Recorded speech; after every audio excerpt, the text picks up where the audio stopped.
അടൂർ ഗോപാലകൃഷ്ണനും മമ്മൂട്ടിയും വർഷങ്ങൾക്ക് ശേഷം നാലാം തവണയും ഒന്നിക്കുമ്പോൾ പ്രതീക്ഷകൾ വാനോളമാണ്.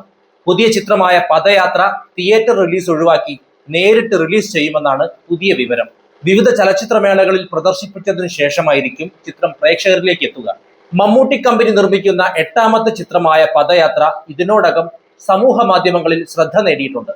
അടൂരും KV മോഹൻകുമാറും ചേർന്നാണ് ചിത്രത്തിന് തിരക്കഥയും സംഭാഷണവും ഒരുക്കിയത്. മലയാള സിനിമയുടെ ചരിത്രത്താളുകളിൽ സുവർണാക്ഷരങ്ങളാൽ രേഖപ്പെടുത്തപ്പെട്ട ഒരു കൂട്ടുകെട്ടാണ് അടൂരും മമ്മൂട്ടിയും. ദീർഘകാലത്തെ ഇടവേളയ്ക്ക് ശേഷം ഇതിഹാസങ്ങൾ വീണ്ടും ഒന്നിക്കുമ്പോൾ നല്ല സിനിമകളെ സ്നേഹിക്കുന്ന ഒരു ശരാശരി സിനിമാ പ്രേമിക്ക് ആവേശമാണ്. മുമ്പ് 3 തവണ ഒന്നിച്ചപ്പോഴും മലയാള സിനിമയ്ക്ക് മുതൽക്കൂട്ടാകാവുന്ന എണ്ണം പറഞ്ഞ 3 കലാസൃഷ്ടികളാണ് പിറന്നത്. അതും അന്തർദേശീയ തലത്തിൽ ശ്രദ്ധിക്കപ്പെട്ട 3 ക്ലാസിക്കുകൾ. കൊമേഴ്ഷ്യൽ സിനിമകളുടെ പകിട്ടിൽ നിൽക്കുമ്പോഴും അടൂരിന്റെ പരീക്ഷണ സ്വഭാവമുള്ള സിനിമകളിൽ മമ്മൂട്ടി പ്രകടിപ്പിച്ച മികവ് സമാനതകളില്ലാത്തതാണ്. ഉരച്ച് മിനുക്കിയെടുത്ത മമ്മൂട്ടി എന്ന മഹാനടന്റെ കരിയറിൽ ഏറ്റവും മികച്ച 2 വേഷങ്ങളാണ് മതിലുകളിലെ ബഷീറും വിധേയനിലെ ഭാസ്കര പട്ടേലരും. മമ്മൂട്ടിയും അടൂരും ആദ്യമായി ഒന്നിച്ച അനന്തരം എന്ന ചിത്രത്തിൽ മമ്മൂട്ടി അതിഥി വേഷത്തിലാണ് എത്തുന്നതെങ്കിലും ആ കഥാപാത്രം സിനിമയുടെ ഗതിയിൽ വലിയ സ്വാധീനം ചെലുത്തുന്നുണ്ട്. അജയൻ എന്ന യുവാവിന്റെ ഭാവനയിലൂടെയും യാഥാർത്ഥ്യത്തിലൂടെയും നീങ്ങുന്ന കഥയിൽ മമ്മൂട്ടിയുടെ കഥാപാത്രം ഒരു ആധിപത്യത്തിന്റെ പ്രതീകമാണ്. വളരെ കുറഞ്ഞ സമയമേ സ്ക്രീനിൽ ഉള്ളുവെങ്കിലും മമ്മൂട്ടിയുടെ പ്രസൻസ് ആ ചിത്രത്തിന് വലിയ മുതൽക്കൂട്ടായിരുന്നു. എന്നാൽ 1989 മുതലാണ് അടൂർ മമ്മൂട്ടി കൂട്ടുകെട്ടിന്റെ യഥാർത്ഥ മാജിക് ആരംഭിക്കുന്നത്. മതിലുകൾ എന്ന എവർഗ്രീൻ ക്ലാസിക് ചിത്രത്തിന്റെ പിറവിയോടെയായിരുന്നു അത്. വൈക്കം മുഹമ്മദ് ബഷീറിന്റെ വിഖ്യാത നോവലിനെ ആസ്പദമാക്കി അടൂർ ചമച്ച ഈ ചിത്രം മമ്മൂട്ടിയുടെ കരിയറിലെ ഏറ്റവും മികച്ച പ്രകടനങ്ങളിൽ ഒന്നായും ലോക സിനിമയിൽ തന്നെ മനോഹരമായി പ്രണയം കൈകാര്യം ചെയ്ത മികച്ച ചിത്രങ്ങളിൽ ഒന്നായും കണക്കാക്കപ്പെടുന്നു. സ്ക്രീനിൽ ഒരിക്കൽ പോലും പ്രത്യക്ഷപ്പെടാത്ത നാരായണി എന്ന പെൺകുട്ടിയുമായി മതിലിനപ്പുറവും ഇപ്പുറവും നിന്ന് ബഷീർ നടത്തുന്ന സംഭാഷണങ്ങൾ പ്രണയത്തിന് പുതിയൊരു മാനം നൽകി. കാഴ്ചയേക്കാൾ വലുതാണ് കേൾവിയും സങ്കല്പവുമെന്ന് ഈ സിനിമ തെളിയിച്ചു. സൂപ്പർ സ്റ്റാർ പദവിയിൽ നിൽക്കുമ്പോഴാണ് മമ്മൂട്ടി ഈ ചിത്രം ചെയ്യുന്നത്. ബഷീറിന്റെ തനതായ മാനറിസങ്ങളും സംസാര ശൈലിയും ശബ്ദത്തിലെ ഏകാന്തതയും മമ്മൂട്ടി അത്രമേൽ തനിമയോടെ അവതരിപ്പിച്ചു. ഒരു മതിലിനപ്പുറം നിൽക്കുന്ന പെൺകുട്ടിയെ നോക്കി ആരാ, നാരായണിയോ എന്ന് ചോദിക്കുന്ന രംഗത്തിലെ ശബ്ദത്തിലെ വിറയൽ പോലും മമ്മൂട്ടി എന്ന മഹാനടന്റെ സിദ്ധി വിളിച്ചോതുന്നു. ഈ ചിത്രത്തിലൂടെയാണ് അദ്ദേഹം തന്റെ ആദ്യ ദേശീയ പുരസ്കാരം നേടിയത്. വളരെ ലളിതമായ ഒരു പരിസരത്ത് നിന്ന് ഇത്രയും വലിയൊരു അനുഭവം പ്രേക്ഷകരിലേക്ക് എത്തിക്കുക എന്നത് അടൂർ എന്ന സംവിധായകന്റെ മികവാണ്. ഓരോ ഷോട്ടും ഓരോ സൂക്ഷ്മമായ ശബ്ദങ്ങൾ വരെയും കൃത്യമായ ഉദ്ദേശത്തോടെയാണ് അദ്ദേഹം ഉപയോഗിച്ചത്. വെനീസ് ഫിലിം ഫെസ്റ്റിവലിലടക്കം ലോകത്തിലെ പ്രമുഖ ചലച്ചിത്ര മേളകളിൽ പ്രദർശിപ്പിക്കപ്പെടുകയും നിരവധി അന്തർദേശീയ പുരസ്കാരങ്ങൾ നേടുകയും ചെയ്ത മതിലുകൾ ഇന്നും ലോകമെമ്പാടുമുള്ള സിനിമാ വിദ്യാർത്ഥികൾക്ക് ഒരു പാഠപുസ്തകമാണ്. മമ്മൂട്ടിക്ക് തന്റെ അഭിനയ ജീവിതത്തിലെ ആദ്യ ദേശീയ അവാർഡിനും കൂടി കാരണമായ ചിത്രമാണ് മതിലുകൾ. മതിലുകൾ, വടക്കൻ വീരഗാഥ എന്നീ 2 ചിത്രങ്ങളിലെ പ്രകടനങ്ങൾ പരിഗണിച്ചാണ് ആ വർഷത്തെ മികച്ച നടനായി മമ്മൂട്ടിയെ തിരഞ്ഞെടുത്തത്. സുന്ദരനായ, പ്രണയലോലുപനായ, എന്നാൽ ഏകാന്തത അനുഭവിക്കുന്ന ബഷീറായി മമ്മൂട്ടി അഭിനയിച്ച മതിലുകൾക്ക് ശേഷം അടൂരും മമ്മൂട്ടിയും വീണ്ടും ഒന്നിച്ചത് 4 വർഷങ്ങൾക്ക് ശേഷം 1993 വിധേയൻ എന്ന ചിത്രത്തിലൂടെയാണ്. സക്കറിയയുടെ ഭാസ്കര പട്ടേലരും എന്റെ ജീവിതവും എന്ന നോവലിനെ ആസ്പദമാക്കിയാണ് ഈ ചിത്രം നിർമ്മിച്ചത്. അതുവരെ മമ്മൂട്ടി ചെയ്ത നായക വേഷങ്ങളിൽ നിന്ന് തീർത്തും വ്യത്യസ്തമായി അങ്ങേയറ്റം ക്രൂരനും ആധിപത്യ സ്വഭാവമുള്ള ഭാസ്കര പട്ടേലരായി അദ്ദേഹം ഞെട്ടിച്ചു. ഈ സിനിമയിലൂടെ മമ്മൂട്ടിക്ക് 2ാമത്തെ ദേശീയ പുരസ്കാരവും ലഭിച്ചു.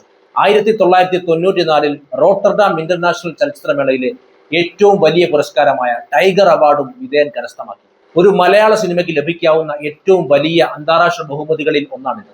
സ്വിറ്റ്സർലാൻഡിൽ വെച്ച് നടന്ന ഫ്രിംബർഗ് ഇന്റർനാഷണൽ ഫിലിം ഫെസ്റ്റിവലിൽ സ്പെഷ്യൽ ജൂറി അവാർഡിന് വിധേയൻ അർഹനായി. ഗോവ ഫിലിം ഫെസ്റ്റിവൽ ഓഫ് ഇന്ത്യയിൽ അന്താരാഷ്ട്ര മത്സര വിഭാഗത്തിൽ മികച്ച ചിത്രത്തിനുള്ള സുവർണ ചകോരവും വിധേയന് ലഭിച്ചു. കൂടാതെ മറ്റു പല ചലച്ചിത്രമേളകളിലും ചിത്രം പ്രദർശിപ്പിക്കുകയും ആഗോള സിനിമാ നിരൂപകരുടെ വലിയ പ്രശംസ പിടിച്ചുപറ്റുകയും ചെയ്തു. മനുഷ്യൻ മറ്റൊരു മനുഷ്യനുമേൽ പ്രയോഗിക്കുന്ന അധികാരത്തെ ഇത്രത്തോളം അസ്വസ്ഥതയോടെ അവതരിപ്പിച്ച മറ്റൊരു സിനിമ കുറവാണ്. ഭാസ്കര പട്ടേലർ എന്ന കഥാപാത്രം കേവലം ഒരു വില്ലനല്ല, അയാൾ ഒരു വ്യവസ്ഥിതിയുടെ പ്രതീകമാണ്. തന്റെ മുന്നിൽ നിൽക്കുന്നവൻ മനുഷ്യനാണെന്ന പരിഗണന പോലും നൽകാത്ത, താൻ ചെയ്യുന്നതെല്ലാം ശരിയാണെന്ന് വിശ്വസിക്കുന്ന ഒരു അധികാര ഭ്രാന്ത് സിനിമയിലുടനീളം കാണാം. സിനിമയുടെ അവസാന രംഗം ലോക സിനിമയിലെ തന്നെ മികച്ച നിമിഷങ്ങളിൽ ഒന്നാണ്. പട്ടേലർ മരിച്ചു എന്ന് ഉറപ്പായപ്പോൾ തൊമ്മൻ ആ കാട്ടിലൂടെ ആർത്തു വിളിച്ചോടുന്നത് ഒരു യജമാനന്റെ മരണത്തോടുള്ള ആദരവല്ല, മറിച്ച് തന്റെ കഴുത്തിലെ നുകം അഴിഞ്ഞു വീണതിന്റെ ആഹ്ലാദമാണ്. ആ നിമിഷം വരെ പട്ടേലരുടെ കൂടെ നിന്നവൻ അയാളുടെ തോക്ക് വെള്ളത്തിലേക്ക് എറിയുന്നത് അധികാരത്തിന്റെ അന്ത്യത്തെ സൂചിപ്പിക്കുന്നു. മലയാളം കണ്ട മികച്ച ലിറ്റററി അഡാപ്റ്റേഷനുകളിൽ ഒന്നായി വിധേയൻ ഇന്നും നിലകൊള്ളുന്നു.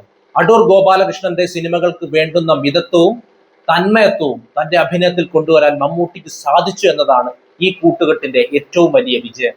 അടൂരിനെ പോലൊരു പെർഫെക്ഷനിസ്റ്റായ സംവിധായകന് തന്റെ മനസ്സിലെ കഥാപാത്രങ്ങളെ പൂർണ്ണമായി ഉൾക്കൊള്ളാൻ കഴിയുന്ന ഒരു നടനെ മമ്മൂട്ടിയിൽ ലഭിച്ചു.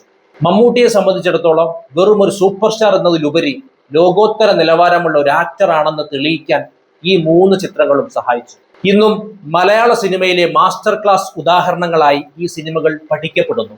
മമ്മൂട്ടി എന്ന നടൻ പതിറ്റാണ്ടുകളായി സൂപ്പർ സ്റ്റാർ പദവിയിൽ തുടരുമ്പോഴും അടൂർ ഗോപാലകൃഷ്ണനെ പോലെയുള്ള സംവിധായകർക്കൊപ്പം പ്രവർത്തിക്കാൻ താല്പര്യപ്പെടുന്നത് അദ്ദേഹത്തിന്റെ ഉള്ളിലെ തികഞ്ഞ നടൻ എന്ന കലാകാരൻ നിലനിൽക്കുന്നത് കൊണ്ടാണ്. വാണിജ്യ സിനിമകൾ നൽകുന്ന താരപദവിയും സാമ്പത്തിക വിജയവും നിലനിർത്തുമ്പോൾ തന്നെ സിനിമ എന്ന കലാരൂപത്തിന്റെ ചരിത്രത്തിൽ അടയാളപ്പെടുത്തുക മികച്ച വേഷങ്ങളിലൂടെയാണെന്ന് അദ്ദേഹം തിരിച്ചറിയുന്നു. ഒരു നടൻ എന്ന നിലയിൽ തന്റെ പരിമിതികളെ വെല്ലുവിളിക്കാനും അഭിനയത്തിന്റെ പുതിയ തലങ്ങൾ കണ്ടെത്താനും അടൂരിനെ പോലുള്ളവരുടെ സിനിമകൾ വലിയ അവസരമായാണ് അദ്ദേഹം കാണുന്നത്. വാണിജ്യ സിനിമകളിൽ നായകന്മാർക്ക് പലപ്പോഴും ചില ചട്ടക്കൂടുകൾ ഉണ്ടാകാറുണ്ട്. എന്നാൽ അടൂർ സിനിമകളിൽ ആ ചട്ടക്കൂടുകൾക്ക് പുറത്തു കടന്ന് വളരെ സ്വാഭാവികവും സങ്കീർണവുമായ മനുഷ്യ വികാരങ്ങളെ അവതരിപ്പിക്കാൻ അദ്ദേഹത്തിന് സാധിക്കുന്നു. കൂടാതെ ലോക സിനിമയ്ക്ക് മുന്നിൽ മലയാളത്തിന്റെ മുഖമായി മാറാൻ ഇത്തരം ക്ലാസിക് ചിത്രങ്ങൾ സഹായിക്കുമെന്ന് മമ്മൂട്ടിക്ക് വ്യക്തമായ ബോധ്യമുണ്ട്. ദേശീയ പുരസ്കാരങ്ങൾ പോലുള്ള വലിയ നേട്ടങ്ങൾ പലപ്പോഴും അദ്ദേഹത്തെ തേടിയെത്തിയത് ഇത്തരം പരീക്ഷണാത്മകമായ ചിത്രങ്ങളിലൂടെയാണ്. മതിലുകളിലെ ബഷീറും വിധേയനിലെ ഭാസ്കര പട്ടേലരും ഇന്നും ചർച്ച ചെയ്യപ്പെടുന്നത് ആ കഥാപാത്രങ്ങൾക്ക് ലഭിച്ച ആഴം കൊണ്ടാണ്. പ്രായം കൂടുന്തോറും കൂടുതൽ കരുത്തുറ്റ വേഷങ്ങൾ ചെയ്യണമെന്ന ആഗ്രഹവും മമ്മൂട്ടി കമ്പനി എന്ന സ്വന്തം പ്രൊഡക്ഷൻ ഹൗസിലൂടെ ഇത്തരം സിനിമകളെ പിന്തുണയ്ക്കാനുള്ള അദ്ദേഹത്തിന്റെ തീരുമാനവും ഇതിന്റെ ഭാഗമാണ്.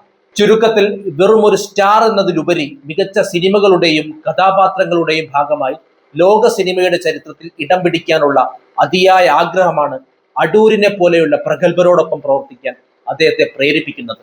പുതിയ ചിത്രമായ പദയാത്രയുടെ വിശേഷങ്ങളിലേക്ക് തിരിച്ചു വന്നാൽ, ചിത്രം സമകാലിക കേരളത്തിന്റെ സാമൂഹിക രാഷ്ട്രീയ പശ്ചാത്തലത്തിൽ ഒരുങ്ങുന്ന ഒരു ചിത്രമാണ്.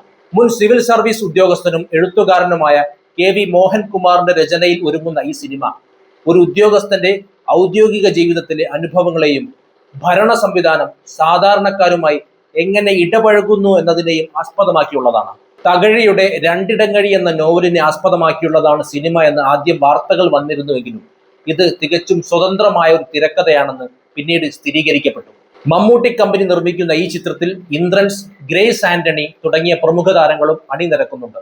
പദയാത്ര എന്ന പേര് സൂചിപ്പിക്കുന്നത് പോലെ തന്നെ ഒരു യാത്രയുടെയോ അല്ലെങ്കിൽ ഒരു ജനകീയ മുന്നേറ്റത്തിന്റെയോ പശ്ചാത്തലത്തിലാകാം കഥ വികസിക്കുന്നത്.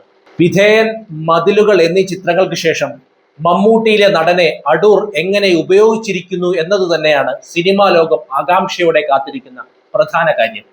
എന്തായാലും നമുക്കും കാത്തിരിക്കാം. പദയാത്ര മലയാള സിനിമയിലെ മറ്റൊരു നാഴികക്കല്ലായി മാറട്ടെ എന്ന പ്രത്യാശയോടെ. മറ്റൊരു വിഷയവുമായി നമുക്ക് വീണ്ടും കാണാം. നന്ദി.